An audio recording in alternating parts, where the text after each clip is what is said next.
Ontem eu caí nessa notícia, falei, vou trazer esse programa, porque é o seguinte, um estudo, ele aponta que ele apontou os clubes com as maiores folhas salariais do Brasil. E aí, vamos lembrar, o ano de 2025 começou com o São Paulo se desfazendo de um time e meio, basicamente, para enxugar a folha.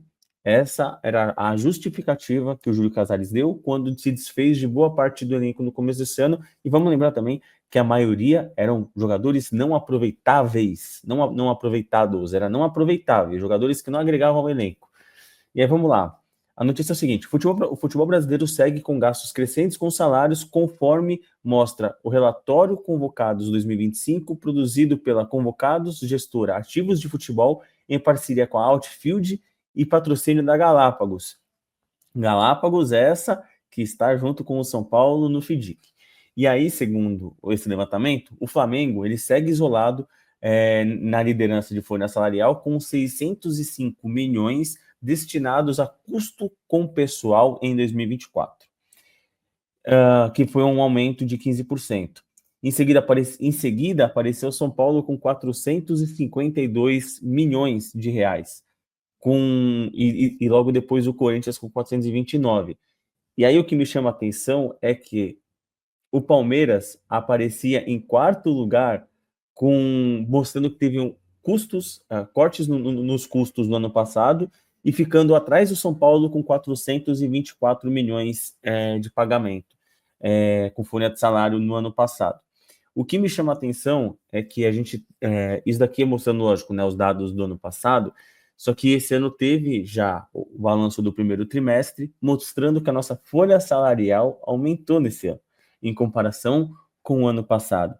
Então, nesse estudo que mostra que São Paulo estava entre as 3 maiores folhas salariais do Brasil no ano passado, antes desse corte, que depois mostrou que aumentou os custos, porque a gente trouxe jogadores também que recebem bastante dinheiro, como o Oscar. Eu te pergunto, Kaique, dá para ter alguma esperança nessa...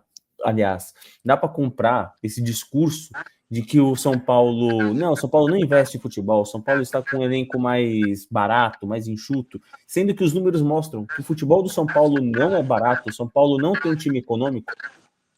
A ideia do São Paulo foi diminuir a quantidade e aumentar a qualidade. E não tem como você aumentar a qualidade diminuindo a folha salarial. Isso é inimaginável. Você dispensa um Pedro Vilhena, que não virou da base, e você contrata um Oscar. Obviamente você vai aumentar a sua folha salarial. Só que assim, tudo bem, a direção do São Paulo vai bater o pé e vai falar, olha, nossa folha continua basicamente a mesma. E não é tão mentira assim, né? Tem um fundo de verdade. Porque o valor da Superbet, por exemplo, na renovação de contrato, esse valor aumentou. Então, o valor do patrocínio aumentou para que o Oscar se tornasse o embaixador da marca no país. E aí a Superbet paga mais, o São Paulo oferece o valor ali, o São Paulo paga, né, o salário do Oscar, por exemplo. Então, se você for abater a diferença de aumento do salário do patrocínio da Superbet destinado ao salário do Oscar, que óbvio, o valor é para isso, mas como ele é pago em patrocínio, o São Paulo usa para o que ele quiser. Se o São Paulo quiser usar para poder comprar grama nova para o CT da Barra Funda e não pagar o Oscar, dane-se. A Superbet faz o Pix lá na conta do São Paulo. O São Paulo vai usar esse dinheiro, vai destinar esse dinheiro para o que ele quiser. E, né, reza a lenda que esse valor é destinado para o salário do Oscar. Então vamos dizer que continua elas por elas, né? Eu acho que a gente consegue até ver os números, né, Fê? Eu acho que você consegue até enxergar um pouco maior os números com relação à comparação de temporada, né? Se a gente for tirar ali da folha de hoje, que é 26 milhões e uns quebradinhos, se for tirar o valor do salário do Oscar, que é custeado pela Superbet, entre muitas aspas, acho que fica elas por elas. Não tem um aumento, não tem uma diminuição, mas também não tem um aumento muito brusco, né? Exato. E acho que esse é o meu principal ponto, né? Porque se tem esse discurso de que o São Paulo é o clube que menos gasta na janela de transferência, ficando até atrás do Sport, coisas nesse sentido, né? O São Paulo não gasta, o São Paulo tal, mas o São Paulo não tem gastado com direitos federativos. O São Paulo não gasta com direitos federativos, mas jogadores que chegam de graça, chegam sem contrato, eles recebem uma bala em questão de luvas, em premiações e tudo mais, né, na assinatura do contrato. O Cédric Soares, eu tenho certeza que ele ganha uma boa quantidade de luvas por ter assinado gratuitamente. O Oscar recebeu uma boa quantidade de luvas por ter assinado sem contrato, né? Então, eu não compro muito esse discurso que o São Paulo está economizando. É um ano difícil financeiramente que o São Paulo está economizando. O São Paulo não está economizando. Esse estudo aqui mostra, aliás, os gráficos do São Paulo mostram que a folha salarial aumentou bastante comparado com o ano passado. São 3 bilhões mensais a mais gastos comparados com o ano passado. Então, o São Paulo não está economizando. E é esse meu principal ponto.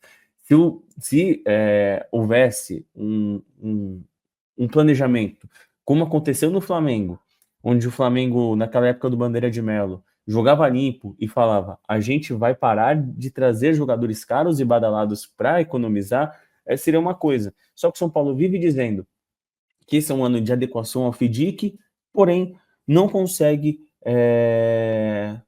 enxugar nada, basicamente, financeiramente.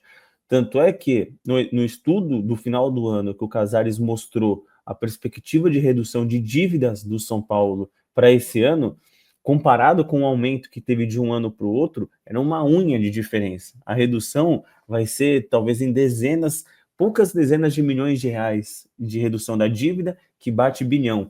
Então, é isso que me preocupa. A falta de transparência, a falta de organização para reduzir os gastos do clube, para conseguir ter uma saúde financeira melhor.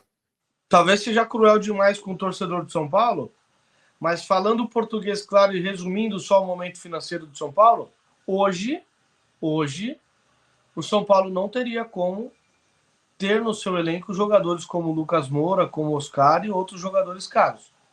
A verdade é essa. Hoje os jogadores mais caros do elenco de São Paulo, o São Paulo não tem condições de custeá-los. O São Paulo só vai conseguir continuar custeando porque a diretoria tem um ego do tamanho do mundo e jamais a gente pode imaginar que essa gestão vai chegar ao ponto de trazer ao São Paulo o tempo de vacas magras, necessário em muitos momentos. E no momento atual da dívida do São Paulo, é mais do que necessário. Os tempos de vacas magras chegaram. Só que o ego, né? O ego não vai permitir, né? O ego não vai permitir. As fotos com os medalhões, elas precisam continuar acontecendo, enfim, faz bem para a imagem de quem está no São Paulo. É isso. Antes de passar só a próxima pauta, eu acho que o Cimei lembrou aqui, e é verdade, né, que vendo esse gráfico, mostrando os gráficos, mostra até que é obrigatório o São Paulo ganhar algum título, né?